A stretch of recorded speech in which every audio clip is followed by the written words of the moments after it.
Well, I think ultimately you'd be living heaven on earth, basically. No one gets paid in heaven. No one gets given a reward, a monetary reward for what they're doing. What they're doing as an outworking of who they are is a reward in itself. There's satisfaction and fulfillment in just being yourself.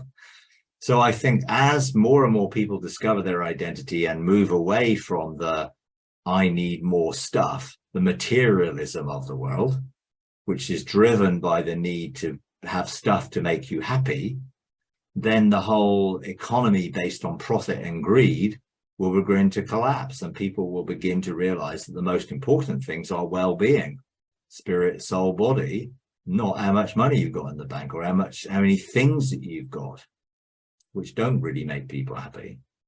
But when people know who they are, they'll realize that their value is not based in how much salary they earn, or how big a house they've got, or how many cars they've got, or how many of those things.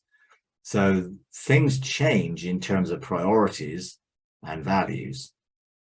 And I believe the well-being economy will begin to change from gross domestic product, and we need more money, so we're going to sell more things, therefore we need to make more things more cheaply. And you've got this whole system which is designed to essentially make profit out of most people's misery and sell people stuff they don't need on the basis of, will that make you happy? And that's what advertising is all about.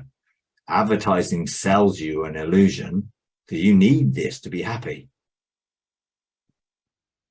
That isn't true. Happiness is not a result of materialistic things.